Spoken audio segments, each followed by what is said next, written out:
little boys came and knocked on my door and said the police just shot your son twice in the stomach. So my 16-year-old son stormed out the door, and I was right after him. And I went charging and yelling and everything at the police because they wouldn't let me through. And then I seen my daughter in the back of the police car, the same car that the shooter got out of. As I was trying to get through to my son, the police told me to calm down or they will put me in the back of the police car. Tamir Elijah Rice was born in Cleveland, Ohio on June 25th to Tamir Rice and Leonard Warner. His family described him as athletic, excelling at various sports including football, basketball, swimming, soccer, and often competing with kids older than him. At the age of 12 years old, Tamir stood at 5'7" and weighed about 195 pounds. He was involved in arts program at his community recreation center, sculpting pottery and crocheting embroidery for his mother. He attended Marion Celsit Elementary School. He was described as a pleasant young man. He had an older sister named Tajay and an older brother. So on the afternoon of November 2014, a 911 caller who was sitting in a nearby gazebo reported that someone, possibly a juvenile, was pointing a pistol at a random people at the Cadell Recreation Center. The caller said it twice that the gun was probably fake. According to the police spokesman, it was initially unclear whether or not that information had been relayed to the dispatcher in the Cleveland division. Timothy Lohman and Frank Garmack. It was later revealed that the dispatcher had not elaborated beyond referencing a gun. According to one report, the dispatcher asked if the boy was black or white before sending the officer to the recreational center. The actual recording of the phone call reveals that the dispatcher asked whether the boy was black or white 3 times. According to the information reported to the press on the day of the shooting by Cleveland Police Patrolman Jeffrey Fulmer, said that Lohman and Garmbach pulled into the parking lot and saw a few people sitting under the pavilion next to the center. Lohman saw a black gun sitting on the table, and he saw the boy pick it up and put it on his waistband. Cleveland Deputy Police Chief Tumba said the officers got out of the car and told the boy to put his hands up. Then the boy pulled out the gun and Lohman fired 2 shots. According to Tumba, the child did not threaten the officer verbally or physically.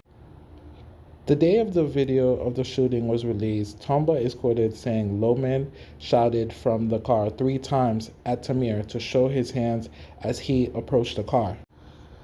A Justice Department investigation concluded Lohman exited the vehicle. It was still coming to a stop and fired 2 shots less than 2 seconds, and after just opening the car door.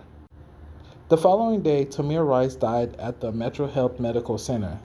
The medical examiner stated that the cause of death was a gunshot wound to the torso with injuries hitting major vessels.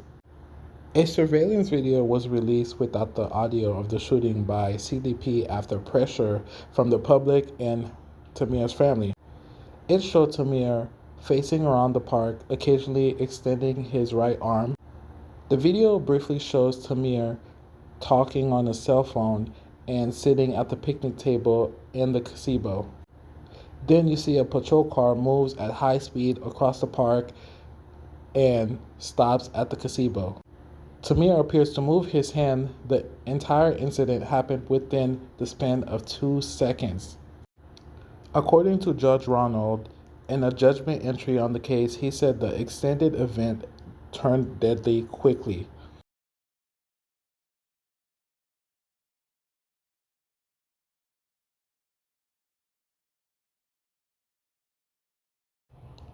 So almost 4 minutes later, a police detective who is from the FBI who had been working at a bank robbery detail nearby arrived at the scene and treated Tamir. Tamir's mother said that the airsoft gun had been given to him by a friend minutes before the police arrived. And she also stated that police tackled and put her 14-year-old daughter in handcuffs after the incident, and that the police threatened her with arrest if she did not calm down after seeing Tamir being shot. A second video was released on the 7th of 2015, and it shows Tamir's 14-year-old sister being forced to the ground, handcuffed and placed in a patrol car after she ran toward her brother about 2 minutes after the shooting. Furthermore, no aid was administered to Tamir for 4 minutes until the FBI agent arrived. In the aftermath of the shooting, media outlets reported on the background of the police officers involved. Both officers was placed on paid administrative leave. Timothy Loman, the officer who killed Tamir, he joined the police force in March 2013. From July to December, he worked with the police department in Independence. Now, with 4 of those months spent in the police academy, a colleague of Timothy said that Loman had resigned rather than face certain termination due to concern that he lacked the emotional stability to be a police officer. He further said that he was unable to follow basic function as instructed and specifically cited a dangerous loss of composure. All that occurred during a weapon training. Eventually, these events would not be considered major situation. It was subsequently revealed that Loman's file was never revealed by Cleveland police officials. So, on May 2017, the mayor of Cleveland announced that Loman had been fired for concealing details about his past employment and his job application. On his application, Loman said that he had left the Independence Force for personal reasons and did not reveal that the Independence Police determination that he had an inability to emotionally function as an officer. Frank Garmbach, he was driving the police cruiser, has been a police officer in Cleveland since 2008. In 2014, the city of Cleveland paid $100,000 to settle an excessive force lawsuit brought against him. It was by a local woman. According to her, he placed her in a chokehold and tackled her to the ground. The settlement does not appear to be in his personal file. So the Cleveland Police Department received statements from both Loman and Garmbach. They announced they were looking for additional witnesses to the shooting, including a man who was recorded walking with Tamir at the park before the shooting. Their results will be presented in a grand jury for possible charges. So on December 29, 2020, the United States Department of Justice decided that it would not bring criminal charges against the 2 officers involved. Not surprised at all. The department stated while they don't condone the officers' actions, but there was not enough evidence to charge them with a crime. On December 2014, Tamir's family filed a wrongful death lawsuit against Loman and Garmbach, and also the city of Cleveland. The 8-page complaint accused Loman and Garmbach of acting unreasonably negligent and recklessly, and that had the defendant officers properly approached Tamir and properly investigated his possession of the replica gun, they would have determined that the gun was fake, and that the subject was a juvenile. It also accused the city of Cleveland for failing to properly train both officers, as well as failing to learn about the Independence Police Department internal murmur about Loman. So on April 2016, the lawsuit was settled in an effort to reduce taxpayers' liabilities, with the city of Cleveland agreeing to paying Tamir Rice's family $6 million. In the wake of shooting, protests and public outcry broke out in Cleveland.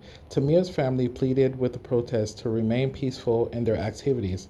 Tamir's death has been cited as one of several police killings which sparked the national Black Lives Matter movement. The incident received national and international coverage in part due to the time of its occurrence, coming shortly after the recent police shootings of Michael Brown in Ferguson, the death of Eric Garner, So on December 2014, with about 250 people in attendance, Tamir Rice was laid to rest. On March 2017, dispatcher Constance Hollinger was suspended for 8 days for failing to inform the responding officers that Tamir was a kid and that the gun was fake. So, my question for the viewers, would this situation been completely a different situation if Tamir Rice was a white boy? So, I'm going to leave you guys with that question. So during my research, I saw this picture, and to me, it is so spooky. So on the left, we have Emmett Till, and on the right, we have Tamir Rice. The resemblance is so uncanny. This is so spooky. Like, this is crazy how much they look so similar. Like, wow. They literally look like the same person. This is crazy. But in conclusion, thank you guys for watching. If you guys made it all the way to the end, rest in peace to Tamir Rice. My deepest condolences to Tamir's family and friends. I like doing videos like this is to bring awareness to the racial injustice that Black people um, go through literally every single day, and I will do everything in my power to talk about it.